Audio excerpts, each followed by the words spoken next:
They fined me repeatedly for legally hunting deer and other game, with every permit in order, simply because my property line happened to border a vast forest tract they apparently thought they controlled. But they picked the wrong guy. I didn't just fight the fines, I bought the entire forest. Thousands of acres. And let's just say the HOA residents don't enjoy their nature walks there anymore. It all started innocently enough. I bought my home specifically because it was one of the few in the development that backed directly onto the woods, miles of privately owned forest. For someone like me who finds peace and purpose in the outdoors, who manages wildlife populations responsibly and respects the law, it was ideal. I spent years learning the land, tracking game patterns, and following every rule to the letter. Licenses, tags, firearm safety, surveyed property lines. I never hunted near homes, always deep in the forest and far outside the jurisdiction of the Whispering Pines Homeowners Association. That land wasn't theirs, it belonged to an out-of-state timber trust. My early days in the neighborhood were quiet. Most people kept to themselves. The HOA seemed preoccupied with lawn length and trash can placement. Then Brenda Albright got elected president. Brenda, whose most impressive credentials seemed to involve filing complaints at planning board meetings and organizing the annual pet parade, suddenly treated the HOA bylaws like they were scripture and herself as the sole interpreter. The trouble began one crisp Saturday morning during deer season. I had legally harvested a buck more than a mile from my property line, field dressed it respectfully, packed it out on a game cart and returned home by midday. I was unloading my gear, cased rifle, backpack and coolers with meat, when Brenda screeched to a stop at the end of my driveway in her golf cart, clipboard clutched like a shield. "Excuse me," she snapped. "What is all this?"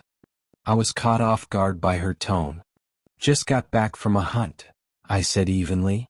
"Filled my tag." Her eyes scanned my gear and fixated on the coolers. "Hunting isn't permitted in Whispering Pines." I calmly replied, "I wasn't hunting in Whispering Pines. I was on the lumber company's land, far out in the forest. Perfectly legal. I have the permits right here." I tapped my jacket pocket. My activities had nothing to do with HOA property. She glanced at her clipboard like it held divine authority. "The bylaws state that activities disturbing the peace or endangering the community are prohibited. Firearms. Carcasses. It's simply not acceptable." I felt a flicker of anger. "Brenda, the shot was fired miles away. There was no danger. Game processing is a normal, legal part of hunting. It's happening discreetly in my own garage on my own property. No bylaw prohibits that." She waved me off. "The sight is disturbing. We have children here. Consider this your first official warning.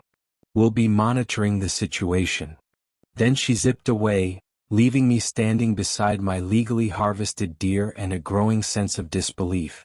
This wasn't about safety or community standards, it was personal. Brenda didn't like hunting and had decided to abuse the HOA's flimsy authority to try and stop me. That moment marked the beginning of a long, ridiculous, and ultimately costly battle, for them. I could already imagine Brenda back in her little command center, drafting vaguely worded amendments about offensive sporting displays. The peace I had found in those woods was about to be tested by suburban tyranny. But she had no idea who she was dealing with. My connection to that forest ran far deeper than recreation.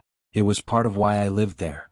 And I wasn't about to let an HOA president with a clipboard and a control complex dictate what I did on land far beyond her perfectly edged lawn. Brenda's warning wasn't idle. Almost immediately, the monitoring began. Her golf cart started creeping past my house more frequently, especially on weekends when I might be heading into or returning from the woods. Sometimes, her ally Gary, a retiree with apparently nothing better to do, would park down the street, pretending to read a newspaper. The message was clear. They were watching. Gary's daily routine of pretending to read a newspaper from his parked car down the street wasn't fooling anyone. It was intrusive and frankly creepy. Still, I didn't stop my hunting activities. I simply became more discreet. parking deeper into the garage, unloading gear quickly, minimizing anything that might catch the eye from the street. But none of that mattered to Brenda. She didn't need facts or proof. Her disapproval alone was enough. A week after our confrontation, I received my first official certified letter, stamped with the HOA's embossed seal. It accused me of violating Bylaw 7.14, engaging in activities detrimental to the aesthetic harmony and peaceful enjoyment of the community. The so-called evidence? Vague mentions of hunting paraphernalia and reports of behavior inconsistent with community standards.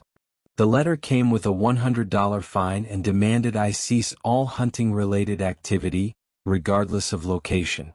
I was furious.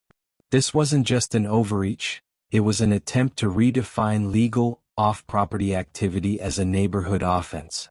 I immediately consulted the HOA CC and RS and focused on Bylaw 7.14. It was as nebulous as I suspected, clearly a catch-all clause for anything the board personally disliked. Nothing in the document prohibited legal hunting on non-HOA land. There were rules about discharging firearms within the development, which I hadn't done, and nuisance noise levels, which didn't apply. The rest was subjective fluff. So, I drafted a calm, professional rebuttal. I clarified that my hunting was conducted lawfully and far beyond the HOA's jurisdiction. I included copies of my hunting license, deer tags, and a map showing just how far from the development my activities took place. I even highlighted the section of the covenants stating that HOA authority ended at the property lines. I made it clear I had not violated any rule, I would not be paying the fine, and I would absolutely not be halting my legal use of the forest.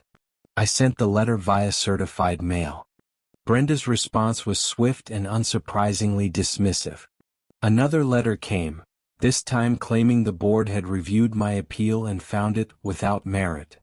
The $100 fine stood, and they were now adding a $250 fine for improper disposal of refuse, vaguely connected to game processing in my garage. They provided no evidence, just more assumptions about what they imagined I was doing behind closed doors. The message was loud and clear. Evidence didn't matter. This was personal. It was a power play, and Brenda was using the HOA as her weapon. I confided in my neighbor Mark, a quiet guy a few houses down. He rolled his eyes when I brought up Brenda. "She's on a tear," he said. "Tried to cite me last month for a garden hose not being coiled." Mark wasn't a hunter, but he agreed the HOA was pushing far beyond its authority. He also warned me that Brenda had the unwavering support of Gary and another board member, which meant she usually got her way. That small moment of neighborly support strengthened my resolve. I wasn't crazy and I wasn't alone. I also reached out to a friend who practiced real estate law. While he didn't specialize in HOA disputes, he confirmed what I already knew. Unless the governing documents explicitly banned off-property hunting or transporting harvested game, the HOA didn't have a leg to stand on. He advised me to document everything, save every letter, envelope, timestamp photos of my gear being stored safely, maybe even get a statement from a game warden confirming the legality of my practices. He warned me, HOAs often rely on attrition, burying homeowners in letters, threats, and bureaucracy until they fold. The threats escalated quickly. The next certified letter ignored everything I had said and instead bundled the fines, added late fees, and threatened a lien on my home if the balance wasn't settled immediately. A lien. That was serious. It could impact my credit, my mortgage, and my ability to sell the property. The HOA had moved from petty fines to threatening my financial stability over something I had every legal right to do, miles away from their reach.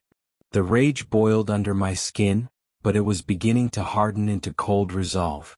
They thought they could pressure me into compliance. They had no idea how stubborn I was or how deeply I believed in property rights. Mine and those of the forest's actual owners. This was no longer about hunting. This was about drawing a hard line against an overreaching bureaucracy that thought it could invent authority where none existed. And so, I started thinking, What would it look like to draw that line in the most definitive way possible? As the fines and threats kept coming, I found myself less reactive and more strategic. I realized the root of the problem was the HOA's delusion that their influence somehow extended into the woods. Brenda and her allies were acting as though they had the right to penalize me for my presence in land they didn't own. But what if that land wasn't owned by some distant trust anymore? What if it belonged to someone they couldn't intimidate? That's when the idea first struck me: make the boundary unmistakable. I hired a top-tier land surveying firm known for its precision in property disputes. I wanted a definitive, updated survey of my land, clearly marking where my property ended and the forest began. It cost me a couple $1,000s, but I considered it an investment in ammunition for the larger battle.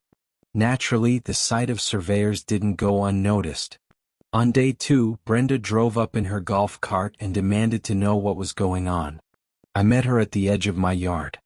"Just verifying the property lines, Brenda," I said calmly. "Making sure my landscaping is in compliance. Due diligence, you know." She eyed the survey crew suspiciously and muttered something about unnecessary expenses unless I was planning something. I smiled. Just being a responsible homeowner. Unlike some, I'm not trying to police areas outside my jurisdiction. Her face tightened, but she couldn't say anything. The surveyors were clearly working on my land. She left in a huff. When the results came back, they confirmed what I already knew. My property ended exactly where the deed said it did. The forest was entirely separate, not part of any common area or subject to HOA control. But while the crew was on site, I asked them casually about the adjacent parcel. They knew it well. It was one of the largest privately owned timberlands left in the region. They confirmed it belonged to the Black Creek Timber Trust, managed by an elderly executive out of state. Developers had made overtures in the past, but the trust had historically refused to sell it off piecemeal. That's when it hit me. What if the trust would sell the land, not to developers but to someone who valued it for what it was? I dove into public records, tax assessments, and trust filings. The more I learned, the more real the idea became. The trust was aging, the taxes were high, and managing thousands of acres from across the country was likely becoming a burden. Then I found something interesting. Meeting notes from 5 or 6 years ago revealed that the Whispering Pines HOA had tried, unsuccessfully, to buy a 50-foot buffer of the forest. Their lowball offer had been politely declined. Was Brenda trying to revive that effort by harassing me? Make the land seem like a liability so the trust might sell under pressure? It was possible. She was certainly controlling enough. The puzzle pieces were coming together. The overreach, the relentless fines, the whispered surveillance, it all made sense. And that wild idea, the one I had brushed off as fantasy, started to feel like strategy. What if I bought the forest? All of it. It sounded insane, thousands of acres, millions of dollars.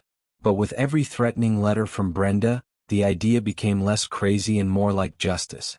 The forest wasn't just where I hunted. It was about to become the line in the sand. Or rather, the tree line in the woods. What had started as a wild fantasy, just a cathartic daydream fueled by HOA harassment, was quickly becoming an all-consuming real-world project. This wasn't like buying a car or even a house. It was a complex, high-stakes endeavor requiring substantial capital, careful planning, and months of negotiation. The first and most daunting hurdle was financial. Thousands of acres of timberland, even if undeveloped, was far beyond my personal means. I spent weeks crunching numbers, reviewing my savings, investment accounts, retirement funds. I even considered selling a couple of minor assets. It still wasn't enough. Not even close. So I began exploring financing options, speaking quietly with a commercial loan officer at my bank who handled large land acquisitions. It was a steep climb. Banks are hesitant to finance non-income generating land unless you can prove there'll be timber harvesting or development, neither of which fit my intentions. My goal wasn't profit.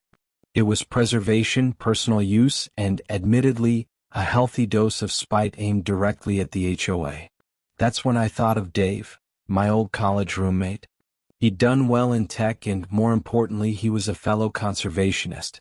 He loved the outdoors, shared my disdain for suburban micromanagement, and had the financial means to make something like this possible.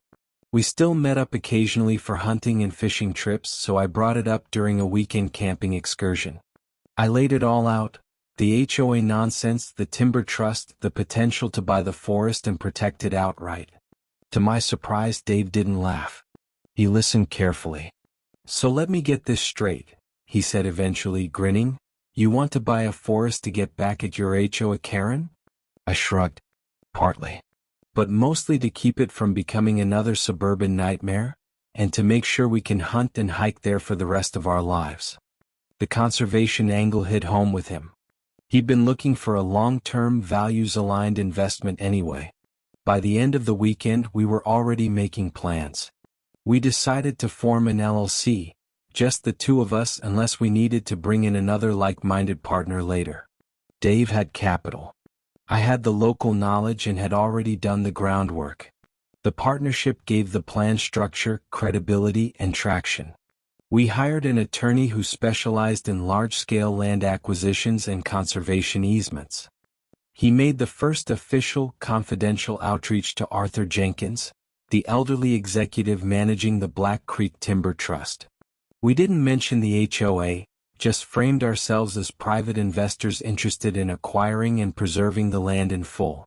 To our relief, Jenkins responded positively. He was indeed looking to offload the property, and he was tired of fielding insulting offers from developers hoping to carve it up into cul-de-sacs. He liked our preservation-first approach. The negotiation was long and often tense, spanning several months of site visits, environmental assessments, timber evaluations, and plenty of back-and-forth legal review. At one point, Dave and I even flew out to meet Jenkins face-to-face. He was sharp, experienced, and didn't suffer fools, but we won his respect. And eventually his agreement. All this time, I maintained absolute silence in the neighborhood. The HOA fines kept coming. The letters kept arriving. I paid a couple of the earlier, smaller fines under protest, just enough to delay escalation into lien territory while we closed the deal. It felt dirty, but my attorney advised it was the smarter play until we were ready. Brenda predictably took my payment as a sign of surrender. I remember her smugly remarking one day as I grabbed the mail, "Glad to see you're finally learning to follow the rules, Mr. Miller. It's for the good of the community." I smiled tightly, said nothing, and walked away, silently savoring the image of her reaction once the truth came out. There was one near miss. A junior attorney from the trust's legal team needed some zoning information and mistakenly called the Whispering Pines HOA office, thinking it was a local municipality. Fortunately, the regular office assistant, not Brenda, answered and redirected him to the actual county department. Had Brenda picked up that call, she might have pieced everything together early. But luck was still on my side. Finally, after months of quiet planning, exhaustive diligence, and nerve-wracking financial gymnastics, the deal closed. The contracts were signed. The money transferred. The LLC, now legally named Iron Creek Holdings, was the proud and exclusive owner of thousands of acres of forest land running the full length of the Whispering Pines development. The biggest metaphorical keep-out sign in county history had just gone up. Phase 1 was complete. Now it was time for Phase 2, enforcement. The scope of the acquisition was still sinking in. It felt surreal, exhilarating, heavy. But my focus was already shifting. I didn't just want ownership. I wanted Brenda and her minions to feel it. So I commissioned professional, unmistakably serious signage. 50 metal signs, weatherproof and bold, private property. No trespassing. Hunting, hiking, camping, ATV riding, and all other access strictly prohibited. Violators will be prosecuted to the fullest extent of the law. And just to drive the point home, a special line at the bottom of every sign placed along the HOA-facing perimeter. Access is expressly forbidden to all residents, guests, and affiliates of the Whispering Pines Homeowners Association. No ambiguity. No wiggle room. The permissive use that had lulled the neighborhood into thinking the forest was theirs was over. And I intended to shatter that illusion permanently. Over the weekend, Dave and a couple of trusted friends helped me carry out Operation Boundary Enforcement. We used GPS to follow the property line exactly, placing signs every 100 yards. We focused on the informal footpaths that HOA residents had used for years, dog walking trails, shortcuts for kids, weekend strolls. We sank thick metal posts into the earth and bolted on the signs with power tools. Each clang of metal on metal was oddly satisfying. The reaction was immediate. Neighbors looked on in confused silence. Some waved, unsure what we were doing. We waved back politely but didn't stop to explain. The signs would speak for themselves. The real fireworks came Monday morning. I worked from home, coffee in hand, keeping an eye on one of the most heavily trafficked paths behind my yard.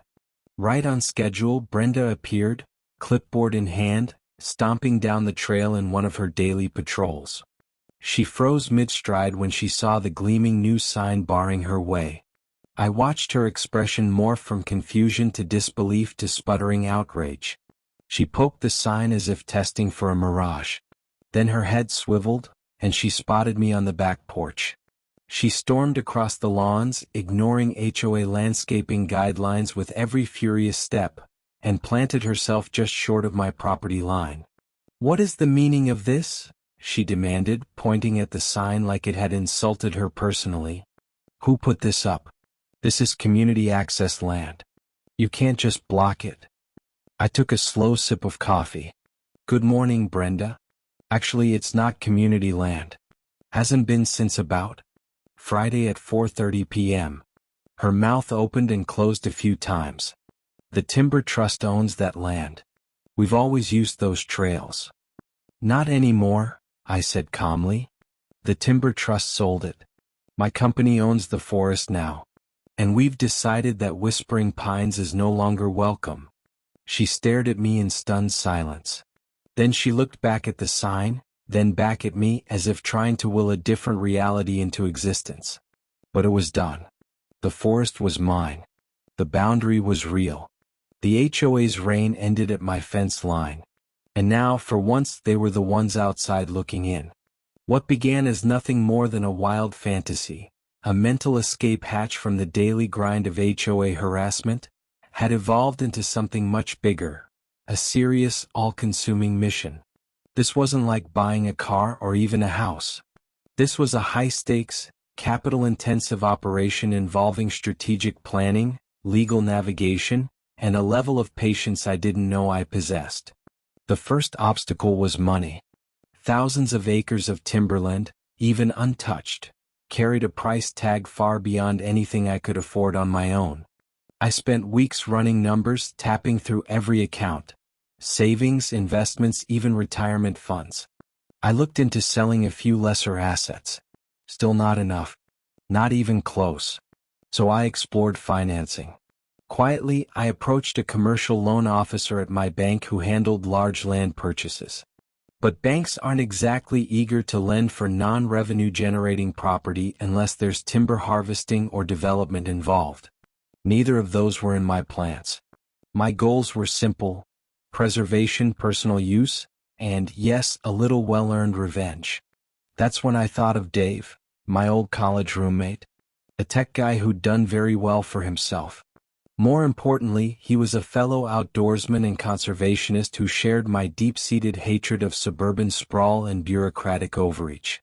We still caught up now and then for fishing and hunting trips, so during a quiet weekend in the woods, I brought it up. I laid everything out: the HOA nonsense, the looming sale of the forest, the opportunity to buy and preserve the land outright. Dave didn't laugh. He leaned forward, listening carefully. "So let me get this straight," he finally said, grinning. "You want to buy a whole damn forest to get back at your HOA?" I shrugged. "Partly.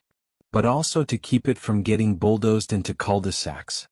And to make sure we can always hunt, hike, and breathe there, No HOA letters required. That hit home for him. By the end of the trip, we weren't just talking, we were planning. We created an LLC, just the two of us for now. Dave brought capital. I brought local knowledge and months of groundwork. Together, we hired a real estate attorney with experience in large land deals and conservation easements. He made the initial contact with Arthur Jenkins, the elderly executor of the Black Creek Timber Trust. We made no mention of the HOA. We approached as private investors committed to keeping the land whole and undeveloped. To our surprise, Jenkins was receptive. Tired, aging, and sick of developers lowballing him, he welcomed our preservation-focused pitch. Negotiations stretched across several tense, detail-heavy months. Environmental assessments, legal vetting, timber evaluations. At one point, Dave and I flew out to meet Jenkins in person. He was sharp, no-nonsense, and slow to trust, but we earned it. And eventually we earned his signature. All the while, back in the neighborhood, I played it cool. The HOA kept sending fines. The letters kept coming. I paid a few of the earlier, smaller ones, not out of guilt but strategy. My lawyer advised it was enough to keep them from escalating into liens before we closed the deal. Brenda naturally mistook it for surrender. One morning at the mailbox she chirped, "Glad to see you're finally learning to follow the rules, Mr. Miller. It's for the good of the community." I smiled. Said nothing. Just pictured her face once she saw what was coming. We did have one close call. A junior attorney from the trust accidentally called the HOA office looking for zoning information, thinking it was a local government office. Luckily, Brenda didn't answer. The admin who did simply redirected the call to the proper county department. Crisis averted. Finally, after months of silent maneuvering, the deal closed. Contracts signed. Funds wired. The LLC, now officially Iron Creek Holdings, took full ownership of the Black Creek Timber Trust lands. Thousands of acres of forest land hugging the entire rear edge of Whispering Pines. It was done. Phase 1 was complete. Now came Phase 2, enforcement. The reality of the purchase was still sinking in, part thrill, part responsibility, but my attention turned immediately to the next step. I didn't just want to own the land. I wanted the HOA to feel the border. So we had signs made. Not flimsy plastic yard signs. These were heavy-duty, weatherproof metal slabs with bold white-on-black lettering. Private property. No trespassing. Hunting, hiking, camping, ATV riding, and all other access strictly prohibited. Violators will be prosecuted. And at the bottom, a special message for our neighbors. Access is expressly forbidden to all residents, guests, and affiliates of the Whispering Pines Homeowners Association. We weren't leaving any room for confusion. That weekend, Dave and a couple of loyal friends helped me execute Operation Boundary Enforcement. Armed with GPS coordinates and post-hole diggers, we walked the entire edge of the property adjacent to Whispering Pines, focusing on every informal footpath the HOA residents had used for decades. We spaced the signs every 100 yards, especially near the well-worn trails used for dog walks, shortcuts, and nature strolls. Each metal pole we drove into the earth felt like planting a flag. Neighbors saw us. Some waved. Others stared, unsure what we were doing. We didn't explain. The signs would do that for us. Then Monday came. I made sure to work from home, coffee in hand, posted at the back window overlooking one of the more popular access trails. Sure enough, right on cue, Brenda. Clipboard in hand, sneakers crunching leaves, she strutted down the trail as if the woods still belonged to her. She stopped dead when she saw the sign. Her brow furrowed, then twisted into a look of utter disbelief. She reached out and actually tapped it like it might vanish if she poked it hard enough. Then she saw me. I watched her storm across the grass, ignoring at least 3 landscaping rules in the process, and stopped just short of my backyard fence line.